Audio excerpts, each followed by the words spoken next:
চেয়েছিলাম ডেমোক্রেসি, ওনারা mobocracy establish করে দিয়ে গেছে। বিশেষ করে গত 18 মাস ভয়াবহ পরিস্থিতির সৃষ্টি হয়েছিল আর কি। যদিও সরকার অনেক সময় এগুলো অস্বীকার করেছে, কিন্তু বাস্তবতা হচ্ছে মবক্রেসির মধ্যেই আমরা ঢুকে গেছিলাম। এবং এই 18 মাস মনে হচ্ছিল যে চেয়েছিলাম ডেমোক্রেসি, ওনারা মবক্রেসি এস্টাবলিশ করে দিয়ে গেছে। এখন এগুলো তো বিচার হওয়া উচিত। বিচারহীনতার অপসংস্কৃতি তো গত 17 বছর তো শেখ হাসিনার সময় আমরা দেখেছি। আমরা আশা করেছিলাম যে ইউনূস সাহেব সেগুলো নিয়ে হয়তো কিছু শক্ত অবস্থানে নেবে, কিন্তু ওনারাও দেখলাম যে গাবাসি দিয়েছে, বা তারাও চাচ্ছিল এগুলো। আরে তাজুল বলে একজন ছিল না, প্রসিকিউটর, হ্যাঁ, সে তো ওপেনলি একটা ইয়েতে মবক্রেসির পক্ষে, আমিও ছিলাম ওই আলোচনার মধ্যে, সে মবক্রেসির পক্ষে বক্তব্য দিল আর কি। এটা প্রেশার গ্রুপ, এটার নাম দেবো। আর ওনাদের একজন কলিগ ছিল এতে যমুনাতে, শফিক সাহেব, হ্যাঁ, সে তো প্রেশার গ্রুপ হিসাবে এটাকে চালিয়ে দিয়েছে আর কি। তবে মহাসচিব বিএনপির উনি বলেছেন যে তারা এগুলো শূন্যের কোটায় আনবেন, এবং রাডার সেট করা হয়েছে, এই রাডারে কোথায় কী হচ্ছে তারা সেটা দেখবে। তো এর মধ্যে এই ঘটনাগুলো ঘটছে। মানে এখন আমরা তো প্রশ্ন করতে পারি এখন বিকল কিনা, বা কোনো কিছু ধরা পড়ছে না কেন? না, ধরা না পড়লে আপনি জানলেন কিভাবে? কিন্তু এটা তো হওয়ার কথা ছিল না। সেটা কেন হবে হামলা? না, কথা হচ্ছে ঘটনা যখনই যেখানে ঘটুক, যে অবস্থায় ঘটুক, এগুলো প্রতিকার হইতে হবে তো। এবং সরকার যে বলছে, আরে জিরো টলারেন্স তো শেখ হাসিনার সময় সবসময় বলেছে, আইজিপি বলেছে, র্যাবের চিফ বলেছে, স্বরাষ্ট্রমন্ত্রীরও সবসময় বলতো জিরো টলারেন্স। আমাদের বর্তমান স্বরাষ্ট্রমন্ত্রীও হয়তো এইসব কথাই বলবে। স্বরাষ্ট্রমন্ত্রীর জায়গাটা এমনই যে সবসময় ওনারা জিরো টলারেন্সের কথা বলে। এখন জিরো টলারেন্সটা আমরা বাস্তবে দেখতে চাই। হ্যাঁ, এরকম ঘটনা তো আরও ঘটবে, তাই না? চাঁদাবাজি কি বন্ধ হয়েছে? সেটা চলতেছে না, কোনো কোনো জায়গায় নীরবে হচ্ছে, সরবে হচ্ছে। আমি এগুলোর ব্যাপারে তো সরকারের শক্ত অবস্থান আমরা দেখতে চাই, তাই না? এত একটা পপুলার গভর্নমেন্ট, প্রসঙ্গে যেতে চাই। এখন আমরা এক মাসের মাথায় বসে এত সমালোচনায় যেতে চাই না, কিন্তু আমরা দৃশ্যমান কিছু দেখতে চাই। আমরা তো একটা স্বস্তিদায়ক যাত্রা চেয়েছিলাম, তাই না? একজন মন্ত্রীকে আপনি 3টা মন্ত্রণালয়ের দায়িত্ব দিয়ে বসে আছেন, তো উনি কোথায় যাবে? উনি নৌপথে যাবে, আর কি যেন রেলে যাবে, সড়কে যাবে, ছুটাছুটি অবশ্য উনি করেছেন, কিন্তু তেমন তো আমরা ইমপ্রুভমেন্ট তো দেখি নাই সেরকম। তারপরে যেগুলো অ্যাক্সিডেন্টগুলো হলো, সেগুলোর ব্যাপারে যে একটা কঠোর অবস্থানে নেওয়া, সেটাও দেখি নাই।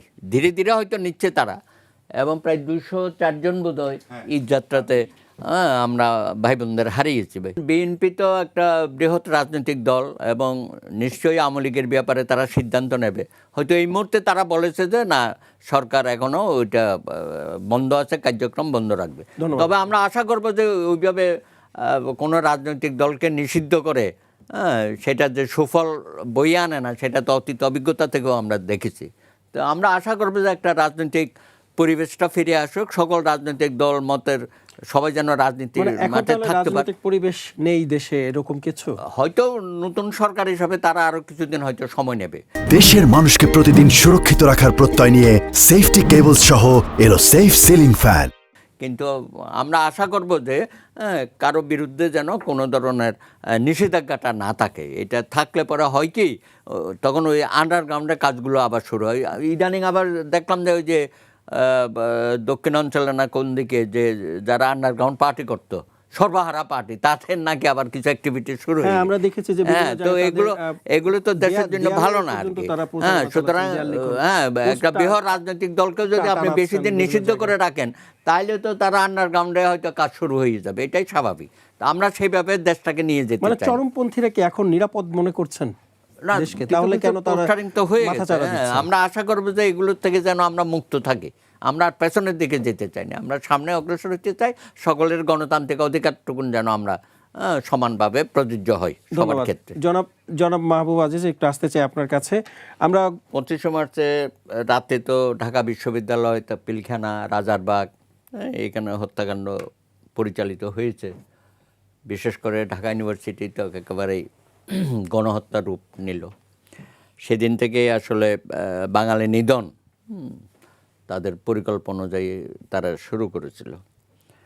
তা আজকে বর্তমান প্রেক্ষাপটে এবং বর্তমান সরকার সেই 25শে মার্চ উদযাপনের নানান কর্মসূচি নিয়েছে। প্রধানমন্ত্রী উনিও একটা বার্তা দিয়েছে জাতির উদ্দেশ্যে।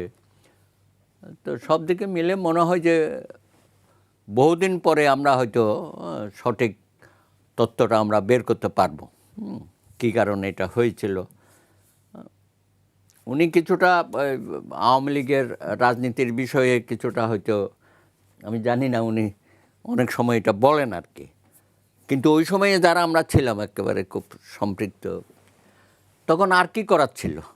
আমরা তো শেষ দিন পর্যন্ত চেষ্টা করেছি, না হলে কেন আমরা এই ধরনের আলাপ আলোচনার মধ্যে গেলাম। এবং আপনি জানেন যে গণফোরাম সভাপতি ডক্টর কামাল হোসেন তখন কিন্তু এই ডায়লগের মধ্যে একটা বিশেষ ভূমিকা ছিল। তার কাছ থেকেও আমরা অনেক কিছুই জেনেছি এবং শুনেছি। এখন শেষ পর্যন্ত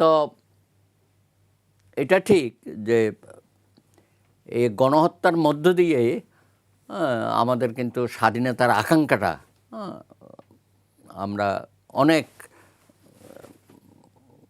কি বলবো, আমাদের স্বাধীনতার স্পৃহাটা খুব বেশি জোরালো হয়ে গেল আর কি।